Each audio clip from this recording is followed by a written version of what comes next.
Hello everyone, I am Vikas here and आज हम +1 biology के first chapter the living world के एनसीईआरटी के क्वेश्चन सॉल्व करेंगे। सो फर्स्ट क्वेश्चन है, why are the living organism classified. Living organism को का क्लासिफिकेशन क्यों किया गया है? As there are million of living organisms on earth, studying each of them is impossible. क्योंकि अर्थ के ऊपर क्या है, मिलियन ऑफ ऑर्गेनिजम्स प्रेजेंट हैं। कितना नंबर रहता है? 1.7 to 1.8 मिलियन ऑर्गेनिज्म है। मीन्स क्या है, 17 to 18 लाख ऑर्गेनिज्म है और इतने सारे ऑर्गेनिजम्स को स्टडी करना इम्पॉसिबल है।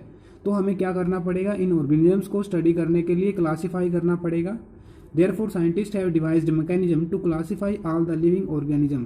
इसलिए साइंटिस्ट ने क्या बनाया है? मैकेनिज्म बनाया है जिससे हम सारे के सारे लिविंग ऑर्गेनिज्म को क्लासीफाई कर सके। These method of classification are based on the rules and principle that allow identification, nomenclature and finally classification of an organism। और ये क्लासिफिकेशन जो मेथड है वो किसके ऊपर बेस्ड है? जो रूल्स और प्रिंसिपल को फॉलो कर रहे हैं और फाइनली क्या है, आइडेंटिफिकेशन, नोमेनक्लेचर और फाइनली एक ऑर्गेनिज्म का क्लासिफिकेशन करवाते हैं। Next second question, why are the classification system changing every now and then. तो जो क्लासिफिकेशन का सिस्टम है वो चेंज क्यों हो रहा है? स्टार्टिंग से अगर हम देखते हैं तो क्लासिफिकेशन का सिस्टम लगातार चेंज हो रहा है और उसकी नीड क्या है, क्यों चेंज हो रहा है? बिकॉज क्या है, न्यू ऑर्गेनिज्म अभी भी ऐसे बाकी हैं जिनकी डिस्कवरी नहीं हुई। ठीक है, न्यू ऑर्गेनिज्म डिस्कवर होते जा रहे हैं और जो क्लासिफिकेशन का क्राइटेरिया है वो चेंज होता जा रहा है। जैसे हम अगर इनिशियल स्टेट में बात करें, इनिशियल कंडीशन में बात करें, तो पहले यूज और डिसयूज के बेस पे प्लांट्स को कैटेगराइज किया गया था कि कौन से प्लांट एडिबल हैं और कौन से नहीं है। तो million of plants and animals and micro organism are found on the earth. जैसे आपको पता है, मिलियन ऑफ प्लांट और एनिमल और माइक्रो ऑर्गेनिज्म मिलते हैं अर्थ के ऊपर। Many of these have been identified by the scientist. बहुत सारे साइंटिस्ट ने आइडेंटिफाई कर लिए हैं। While many new species are still being discovered around the world. लेकिन अभी भी क्या है, काफ़ी सारी स्पीसीज हैं जिनकी डिस्कवरी चल रही है। Therefore to classify these newly discovered species, और इन न्यूली डिस्कवर्ड स्पीसीज को क्लासीफाई करने के लिए new system of classification have to be devised. नए क्लासिफिकेशन सिस्टम की नीड पड़ेगी every now and then. This create the requirement to change the existing system of classification. इसलिए हमें रिक्वायरमेंट रहती है कि जो एग्जिस्टिंग सिस्टम ऑफ क्लासिफिकेशन है उसको चेंज करें और नया क्लासिफिकेशन का सिस्टम आए। Next question number third, what different criteria would you choose to classify the people that you meet often. तो जिन लोगों से आप मिलते हैं उनको क्लासीफाई करने के लिए आप क्या क्या क्राइटेरिया लगा सकते हो? तो जिनसे हम मिलते हैं, जिन लोगों से, उनके लिए अलग अलग क्राइटेरिया हम यूज कर सकते हैं। The people we meet most often are categorized by the characteristic such as the gender. Gender से हम उनको कैटेगराइज कर सकते हैं, स्किन कलर से कर सकते हैं, एजुकेशन से कर सकते हैं, करियर से कर सकते हैं और हॉबीज से कर सकते हैं, एंड नेचर। तो ये कुछ क्राइटेरिया है जिनके बेस पे हम पीपल जिनको हम मिलते हैं उनको कैटेगराइज कर सकते हैं। मीन्स जेंडर के बेस पे मेल या फीमेल है, स्किन कलर के बेस पे, एजुकेशन के बेस पे कि वो बिलो मैट्रिक लेवल है, अब वो मैट्रिक लेवल है, या कैरियर के बेस पे, या हॉबीज़ के बेस पे, क्या हॉबीज़ हैं उनमें, क्रिकेटर है और या फिर बैडमिंटन प्लेयर है, एंड नेचर, उनके नेचर के अकॉर्डिंग कि उनका नेचर कैसा है, बिहेवियर कैसा है। तो ये सब क्राइटेरिया हम चूज कर सकते हैं लोगों को क्लासीफाई करने के लिए। Next is question number 4, what do we learn from the identification of individual and population. तो हम क्या सीखते हैं आइडेंटिफिकेशन से? लोगों की, इंडिविजुअल्स की और पॉपुलेशन के आइडेंटिफिकेशन से हमें क्या मिलता है, क्या सीखने को मिलता है? The knowledge of characteristic of an individual और its entire population helps in identification of similarity and dissimilarity among the individual of same kind और between the different types of organism. तो हमें जो नॉलेज है उनके कैरेक्टरिस्टिक की, जिस भी ऑर्गेनिज्म की हम कैरेक्टरिस्टिक स्टडी कर रहे हैं, इंडिविजुअल भी हो सकता है, एंटायर पॉपुलेशन भी हो सकती है, वो हमें उसकी क्या है, आइडेंटिफिकेशन में हेल्प करेगा। उसकी सिमिलरिटी, डिसिमिलरिटी क्या है उन इंडिविजुअल्स के बीच में, वो सेम तरह के इंडिविजुअल है उनके बीच में देख सकते हैं हम, या फिर between the different type of organism हम दूसरे ऑर्गेनिज्म के साथ उनका कंपैरिजन भी कर सकते हैं। And it helps the scientist to classify the organism in the various category. और ये साइंटिस्ट को क्या है, ऑर्गेनिजम्स को क्लासीफाई करने में साइंटिस्ट को हेल्प करती है कि उनको अलग अलग कैटेगरी में हम उसको क्लासीफाई कर सके। मतलब क्या है, कुछ ना कुछ तो क्राइटेरिया हम बनाते हैं, या तो हम सिमिलरिटी देखते हैं, डिसिमिलरिटीज देखते हैं, और इन्हीं के बेस पे हम क्या करते हैं, उनको क्लासीफाई करते हैं, ऑर्गेनिजम्स को क्लासीफाई करते हैं। नेक्स्ट है question number 5, given below is the scientific name of the mango, identify the correct written name. तो दो ऑप्शन है हमारे पास और हमें करेक्ट नेम इनमें से सिलेक्ट करना है। तो मैंगीफेरा इंडिका इसका नेम रहता है, बट यहाँ पे हम रिप्रेजेंटेशन देखेंगे कि वो रिप्रेजेंटेशन कैसे है। जीनस का नेम कैपिटल होता है, कैपिटल है, बट यहाँ स्पीसीज का नेम क्या होता है, स्मॉल होता है, और यहाँ कैपिटल इंडिकेटेड है, तो ये नहीं होगा। सेकंड ऑप्शन जो है वो करेक्ट रहेगा, मैंगीफेरा इंडिका। और हैंड रिटन है तो हम इसको अंडरलाइन भी कर सकते हैं।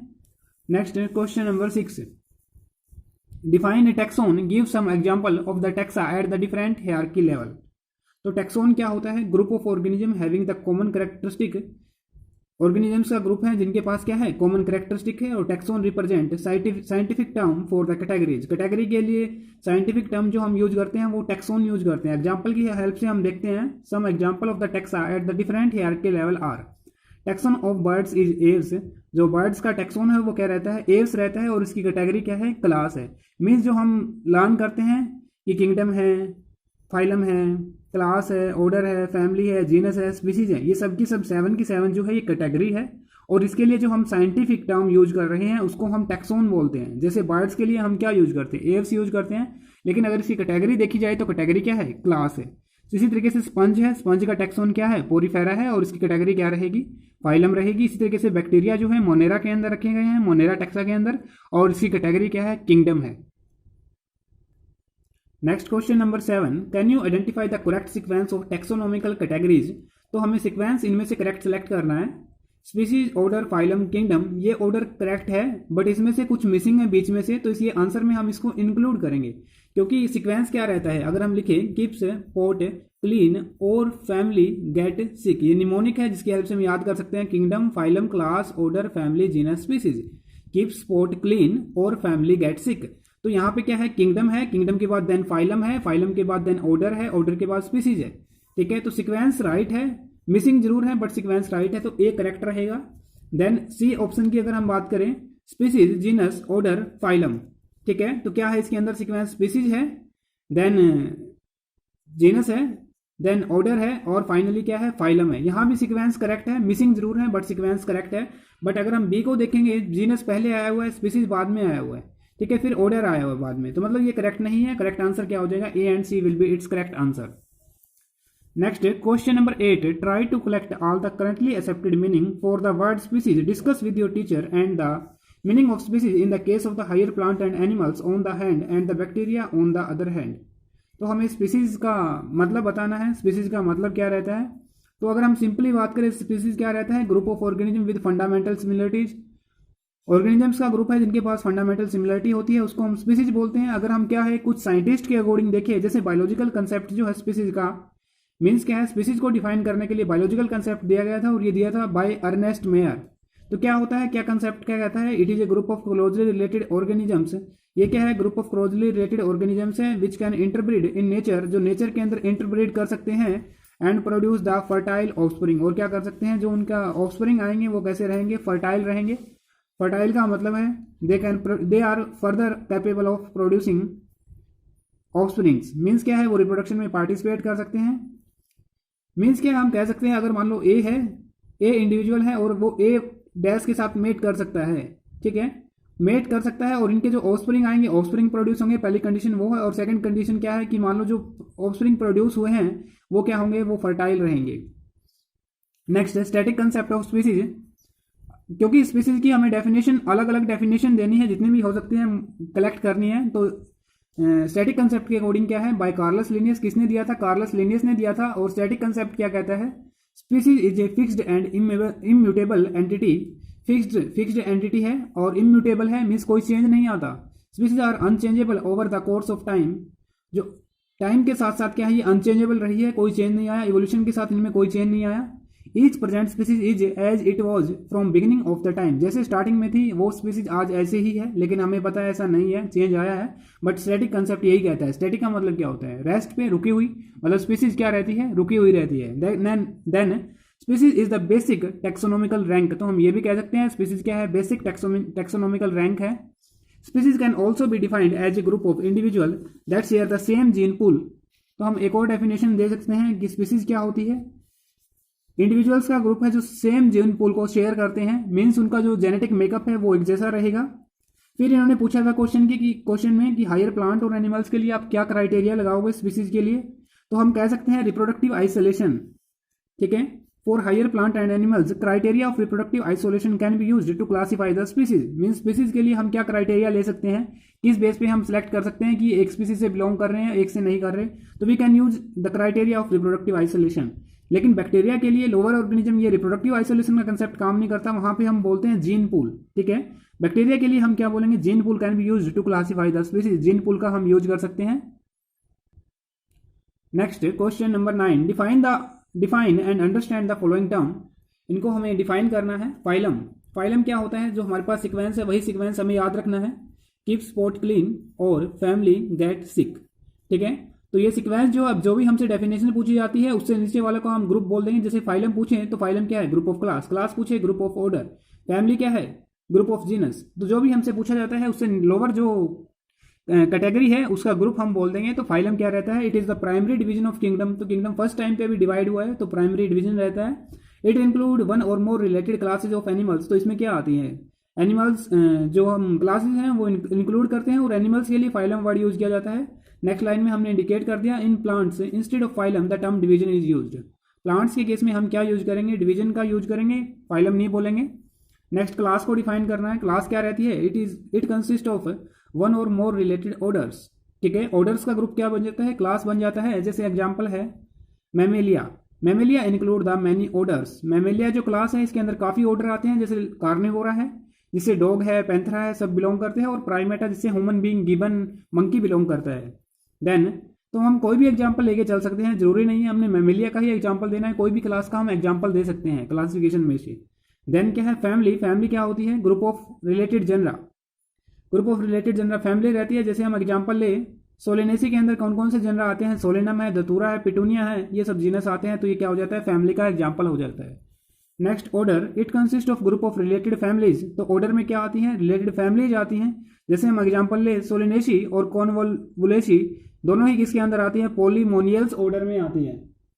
Next genus. जीनस क्या है, genus is a taxonomic group including closely related species. तो इसके अंदर हम क्या इंक्लूड करेंगे, क्लोजली रिलेटेड स्पीसीज इंक्लूड करेंगे। और जैसे हम एग्जांपल लेते हैं, सोलेनम जो है इसके अंदर निग्रम है जो जिसको मकोई बोलते हैं, मेलेंजिना है जो आपके पास ब्रिंजल रहता है, और टिब्रोसम है पोटैटो। पोटैटो का साइंटिफिक नेम क्या रहता है, सोलेनम टिब्रोसम। तो ये सब किस में आते हैं, इनका जीनस सबका कॉमन जीनस है और ये क्या कहलाता है, सोलेनम कहलाता है।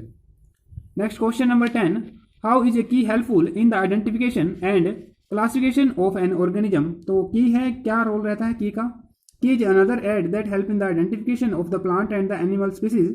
तो ये हमें आइडेंटिफिकेशन में हेल्प करती है। These key are based on the similarity and dissimilarity in the characters, generally in a pair called the couplet। तो हमारे पास क्या मिलेंगे, करेक्टर्स मिलेंगे, और वो करेक्टर्स क्या होते हैं, पेयर में प्रेजेंट होते हैं। और उन्हीं पेयर्स के अकॉर्डिंग हम क्या करते हैं, सेलेक्ट करते जाते हैं और फाइनली हमें आइडेंटिफिकेशन में हेल्प करती हैं। इस statement in a taxonomic key refer to as a lead. जो दो स्टेटमेंट होती है जिसको हम कपलेट बोल रहे थे, और अल्टरनेटिव स्टेटमेंट होती है, उनमें से एक स्टेटमेंट को हम लीड बोलेंगे। की is also used in the identification of unknown organisms. तो अननोन ऑर्गेनिजम्स को जानने के लिए भी की का यूज किया जाता है। Next question number 11, illustrate the taxonomical hierarchy and suitable with the suitable example of a plant and animal. तो टेक्सोनोमिकल हियरार्की क्या होती है, जितनी भी टेक्सोनोमिक कैटेगरी हैं वो सब कलेक्टिवली क्या कहलाती हैं, टेक्सोनोमिक हियरार्की कहलाती है। The arrangement of the various taxa in a hierarchical order is called the taxonomic hierarchy. Means उनका क्या है, हियरार्कियल ऑर्डर में जो अरेंजमेंट है वो क्या कहलाता है, टेक्सोनोमिक हियरार्कियल कहलाता है। In the species is present at the lowest level. Species कहाँ रहती है, सबसे नीचे रहती है। And where kingdom is present at the higher level. Kingdom कहाँ रहता है, हायर लेवल पे रहता है। फिर हमें एग्जांपल देना है हियरार्की लेवल का, टेक्सोनोमिक हियरार्की का। तो क्या रहता है, पहले हम प्लांट की हेल्प से एक्सप्लेन करेंगे। As an example let us classify Solanum melongena. Melongena क्या रहता है, ब्रिंजल रहता है। तो ब्रिंजल के लिए क्लासिफिकेशन रहेगा kingdom Plantae, division Angiospermae, class Dicotyledonae, order Polemoniales, family Solanaceae, genus Solanum and species melongena. Next, as an example let us classify the Homo sapiens. Human को हम क्लासिफाई करते हैं, मैन को। तो किंगडम एनिमिलिया, फाइलम कॉर्डेटा, यहाँ हम phylum use करेंगे क्योंकि ऊपर प्लांट था, प्लांट के केस में हम डिवीजन यूज कर रहे थे। Class Mammalia, order Primata, family Hominidae, genus homo and species sapiens. तो ये हमारे क्वेश्चंस थे एनसीईआरटी के। Thanks for watching and subscribe the channel for more such videos.